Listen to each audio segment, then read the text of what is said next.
बिस्मिल्लाहिर्रहमानिर्रहीम अस्सलाम वालेकुम। Welcome to another video lecture on the topic of third line of defence. हमने basically chapter 13 start किया था फेडरल बायोलॉजी से, और चैप्टर 13 में हमने इम्यून सिस्टम के हवाले से क्योंकि डिस्कशन करनी है, जिसमें पहले हमने ये देखा कि हमारे इम्यून सिस्टम के अंदर कौन से सेल जो है वो शामिल है। इसके बाद हमने ये देखा कि फ़र्स्ट लाइन ऑफ डिफेंस क्या है। सेकंड लाइन ऑफ डिफेंस में हमने दो तरह के डिस्कशन की कि सेल कौन से हैं, कैसे उनकी वर्किंग है, और फिर दूसरे लेक्चर में हमने ये देखा कि उनके मैकेनिज़म्स क्या हैं। यानी क्या है कि हमने टोटली ये देखा कि किस तरह से इम्यून सिस्टम लिंक्ड होता है, ये कौन कौन सा रीजन जो स्ट्रक्चर्स या सेल इम्यूनिटी प्रोवाइड करते हैं। So if you are new on this channel you must watch the other lectures as well, ताकि आपको ये समझ आए कि थर्ड लाइन ऑफ डिफेंस में हमने इन चीज़ों को क्यों डिस्कस किया है। सो यहाँ इस लेक्चर के अंदर हमने थर्ड लाइन ऑफ डिफेंस को डिस्कस करना है, यानी हमने अपने इम्यून सिस्टम को डिस्कस करना है कि वो कैसे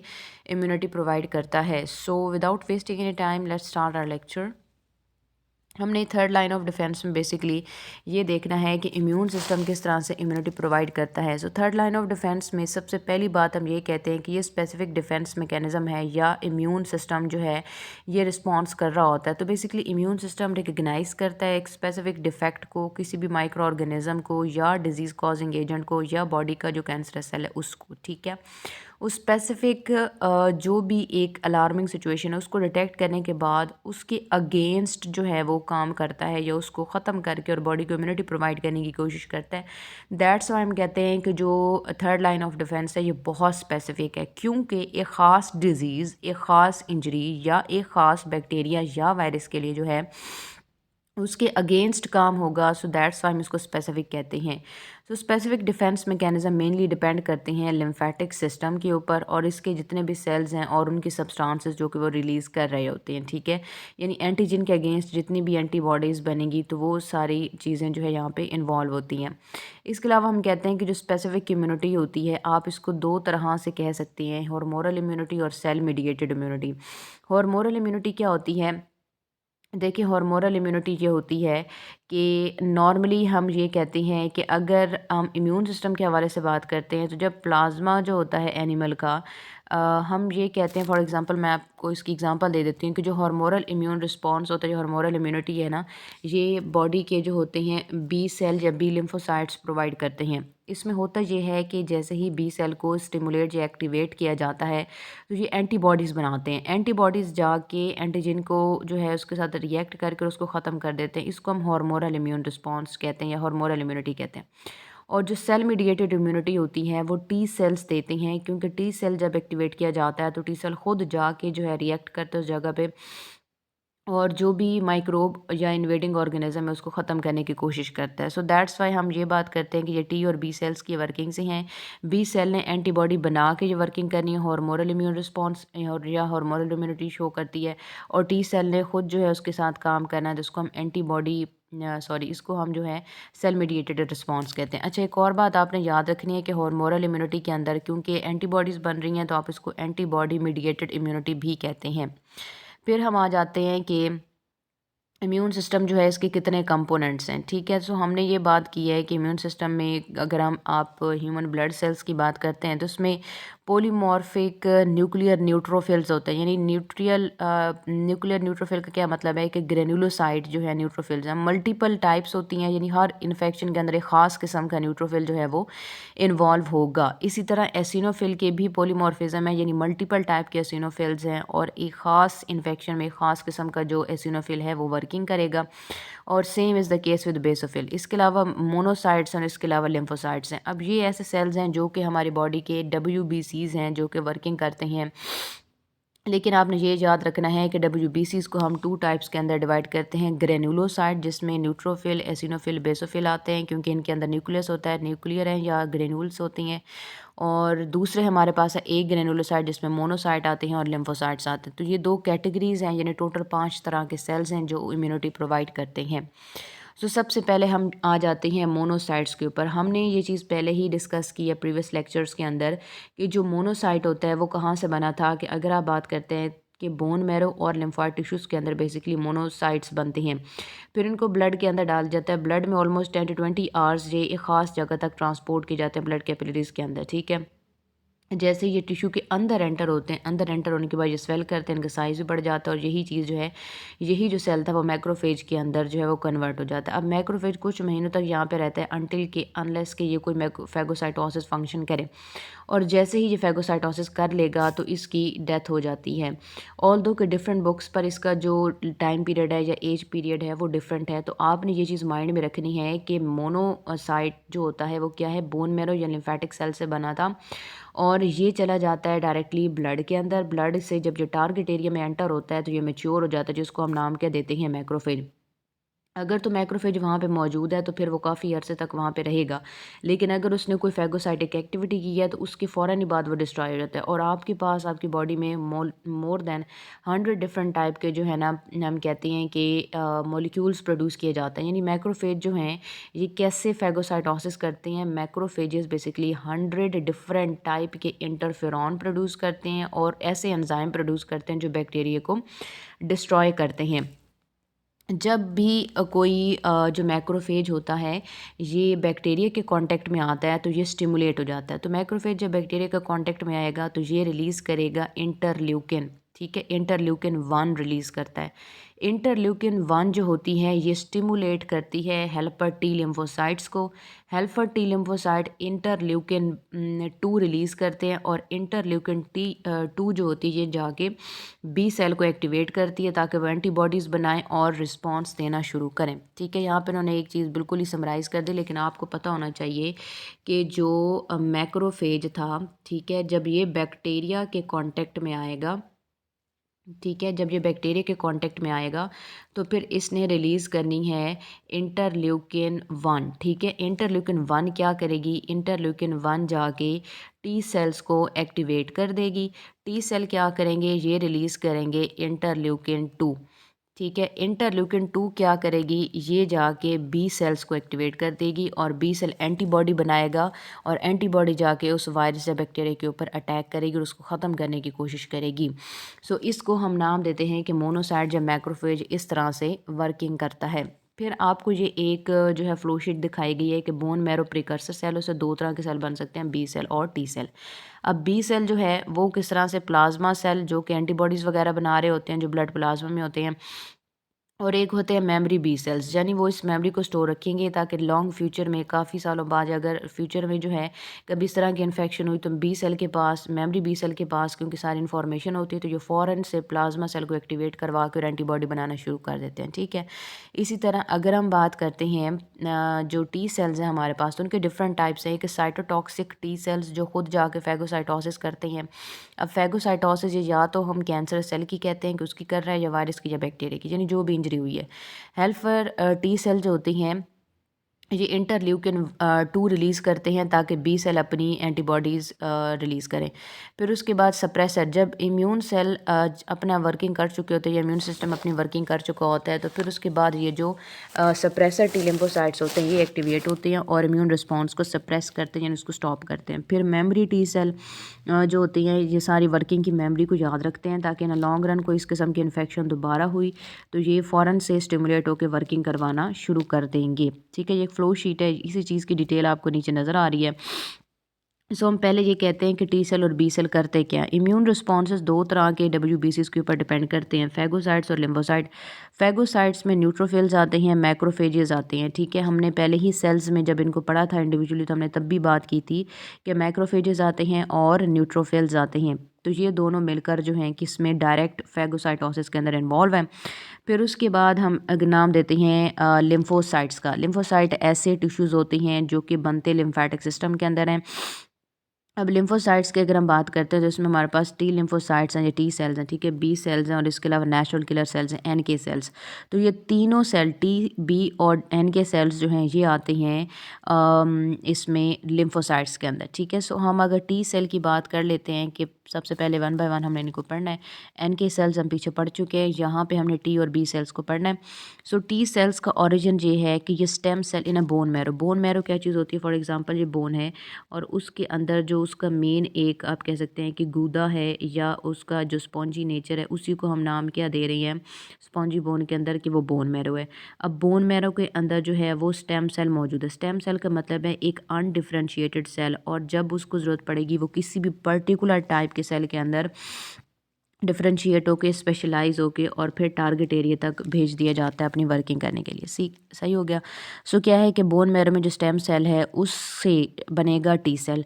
टी सेल क्या होता है कि आफ्टर अर्ली एम्ब्रियोनिक डेवलपमेंट जो न्यूली फॉर्मेड टी सेल्स होते हैं, यानी अब जैसे आपकी डेवलपमेंट कंप्लीट होती है और बर्थ का प्रोसेस स्टार्ट होना शुरू हो जाता है, यानी बर्थ होना स्टार्ट होगी, उस टाइम पे क्या होता है कि जो टी सेल बॉडी में बन गए हैं वो थाइमस ग्लैंड की तरफ चले जाएंगे। थाइमस ग्लैंड में जाके जो है ना ये मैच्योर होते हैं, इनकी फर्दर प्रोसेसिंग होती है और ये वर्किंग हो जाते हैं, यानी ये इतने काबिल हो जाते हैं कि उनको प्रॉपर वर्किंग करवाने की जो है ना स्टार्ट करवा दी जाती है।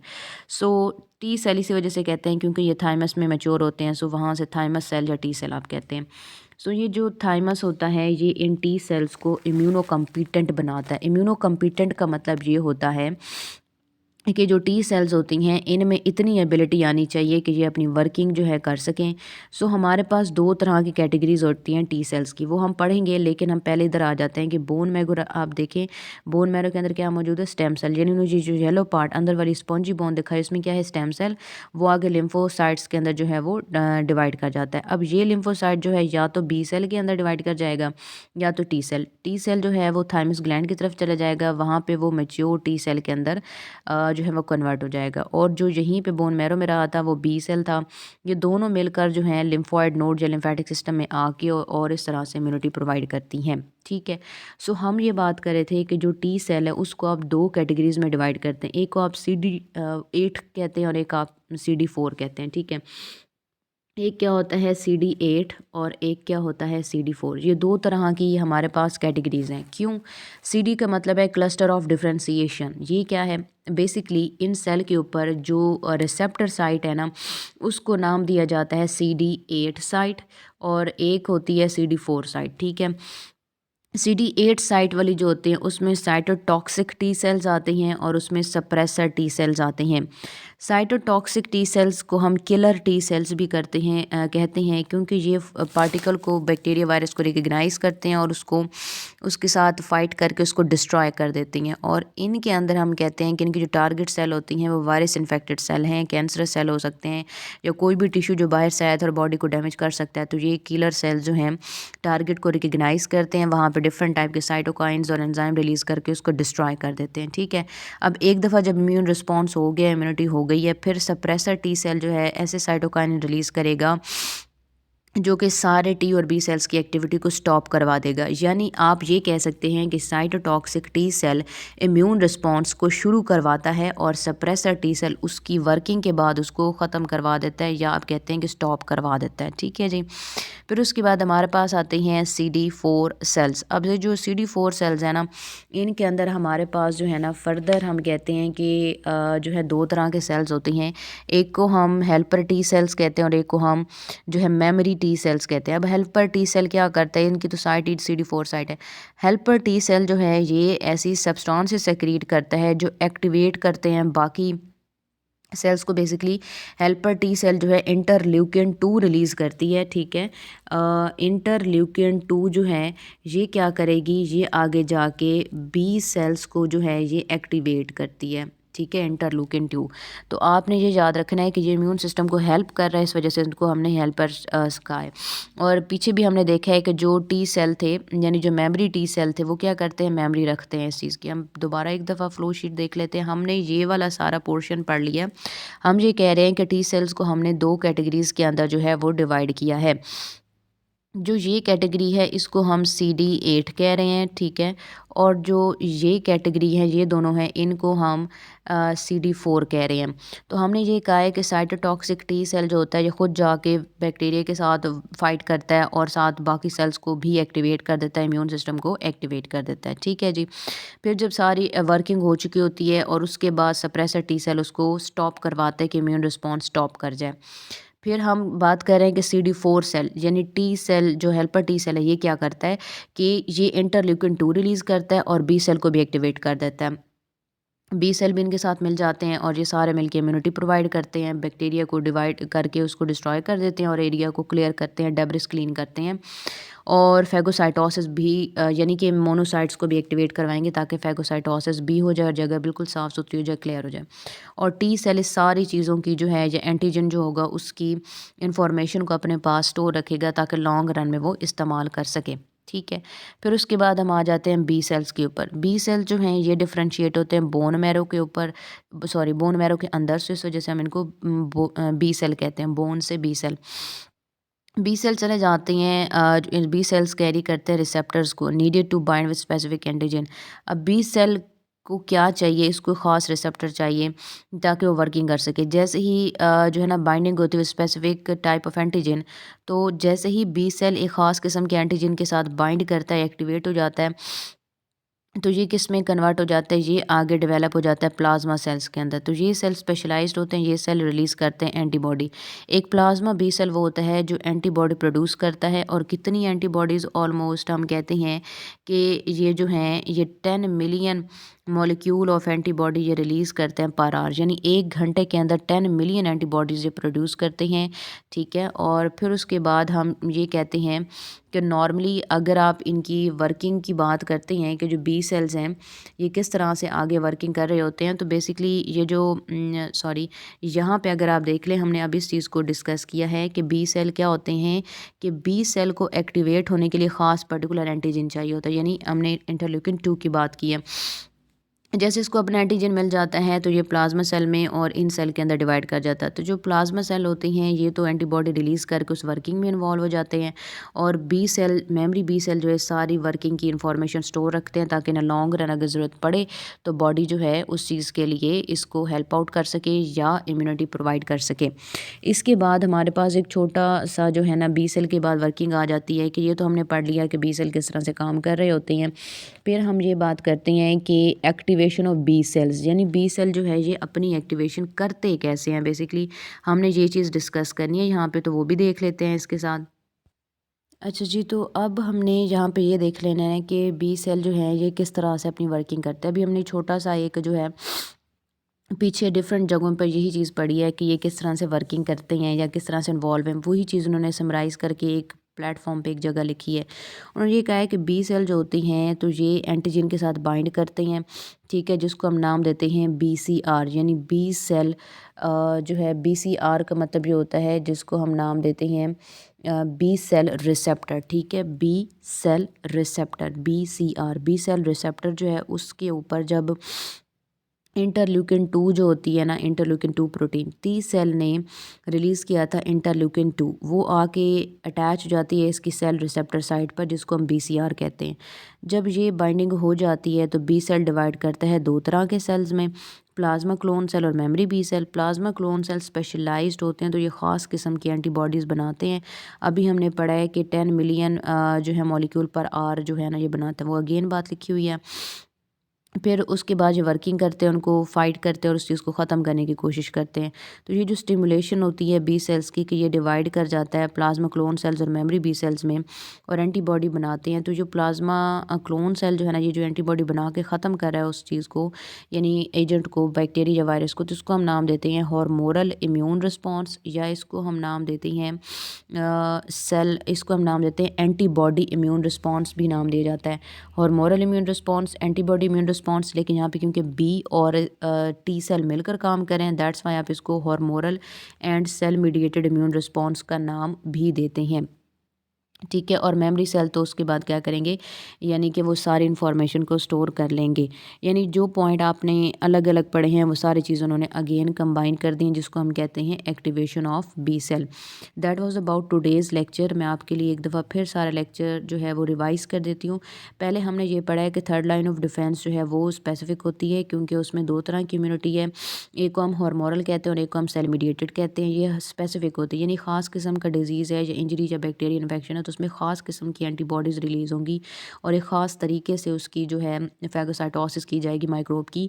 तो इसलिए हम इसको स्पेशल कह रहे हैं या स्पेसिफिक कह रहे हैं। दो तरह की है। हार्मोनल में क्या होता है कि एंटीबॉडीज़ प्रोड्यूस करता है बी सेल, तो आप इसको एंटी बॉडी मीडिएटेड भी कहते हैं और हार्मोनल इम्यूनिटी भी कहते हैं।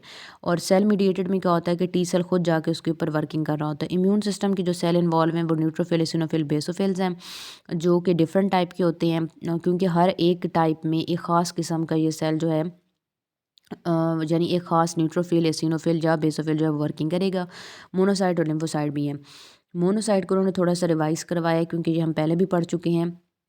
तो मोनोसाइट में उन्होंने ये कहा है कि बोन मैरो की अगर आप बात करते हैं तो मोनोसाइट क्या होता है 10 to 20 आवर्स रहता है वहाँ पे ब्लड स्ट्रीम के अंदर और एक ख़ास टारगेट एरिया में चला जाता है। टारगेट एरिया हमने पढ़े थे कि लंग्स, लिवर, किडनी, स्प्लीन या लिम्फॉइड नोड्स होती हैं। वहाँ जाके जैसे ही एंटर करेगा मैच्योर हो जाएगा मैक्रोफेज में। मैक्रोफेज जो है वहाँ पे वो काफ़ी वर्किंग करता है और वहाँ पे जो 100 डिफरेंट टाइप के इंटरफेरॉन्स प्रोड्यूस करता है।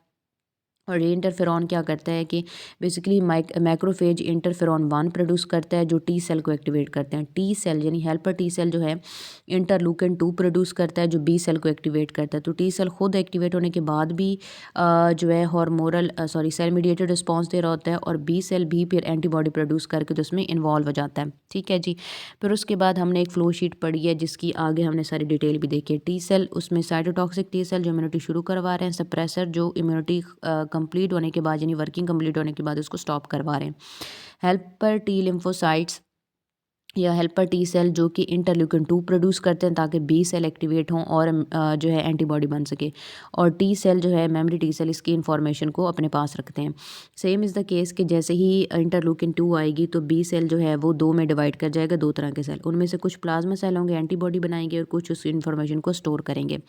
यही चीज़ उन्होंने यहाँ पे दोबारा लिखी हुई है। ठीक है। और टी सेल के बारे में हमने पढ़ा कि इसके 4 डिफरेंट टाइप के जो है ना हमारे पास सेल्स होती हैं और इनको उन्होंने अगले पेजेस में अलग अलग करके एक एक पॉइंट को जो है एक्सप्लेन किया जैसे अभी हमने पढ़ा। फिर उसके बाद उन्होंने एक्टिवेशन बताई है। एक्टिवेशन अभी हमने पढ़ी है कि पहले क्या होता है कि हेल्पर जो टी सेल होता है वो खुद वर्किंग करना शुरू कर देता है। मोनोसाइट जैसे ही एक बैक्टीरिया के कांटेक्ट में आएगा तो इंटरफेरॉन 1 रिलीज़ करेगा और फिर वो जाके हेल्पर टी लिम्फोसाइट को इंटरलूकिन 2 रिलीज़ करवाएगी। इंटरलूकिन 2 बी सेल को एक्टिवेट करवाएगा, ये 2 में डिवाइड कर जाएंगे, प्लाज्मा सेल बनेंगे, एंटीबॉडी बनेगी और हार्मोनल इम्यून रिस्पॉन्स या एंटीबॉडी इम्यून रिस्पॉन्स होगा। लेकिन जहाँ पे क्योंकि दोनों मिलकर काम कर रहे हैं तो आप इसको hormonal and cell mediated immune response भी कहते हैं। That was today's lecture. और इसके अलावा हम यहाँ पे क्वेश्चन अपने डिस्कस कर लेते हैं कि आपको यहाँ से कौन कौन से जो है ना वो क्वेश्चन आते हैं ताकि आप उसको जो है प्रिपेयर कर सकें। यहाँ से जो आपको क्वेश्चन आता है इसमें ये होता है enlist any 3 types of T cells and give their functions. Enlist any 3 types of T cells and give their function, पहला क्वेश्चन। फिर दूसरा ये होता है how cell produce antibody mediated immune response. ठीक है। How cell produce antibody mediated immune response. या दूसरा ये होता है what is antibody mediated immune response, how it takes place. ठीक है। What is antibody immune response, how it takes place. और इसके अलावा आपको जो है ना मतलब ये सारी आप कह सकते हैं कि ये इन सेल्स के हवाले से, वर्किंग के हवाले से जो क्वेश्चन है ये आते हैं क्योंकि ये बहुत इंपॉर्टेंट है। या आपको ये डिफरेंस भी आ सकता है, what is the difference between cell mediated immune response and hormonal immune response, यानी यहाँ से ये चीज़ आ सकती है। सो यहाँ से ये डिफरेंस हो गया और यहाँ हमने सेल्स की जो है वो वर्किंग और इनकी क्लासिफिकेशन देख ली है। ठीक है। यहाँ से ये आ सकता है how B cells are activated and involve in immunity, या हो सकता है कि how B cells are activated and provide immunity. That was about today's lecture and I hope you have note all the short questions of this topic, and till the next video lecture, wish you all the very best. Channel को like and subscribe करना ना भूलिएगा। Good luck.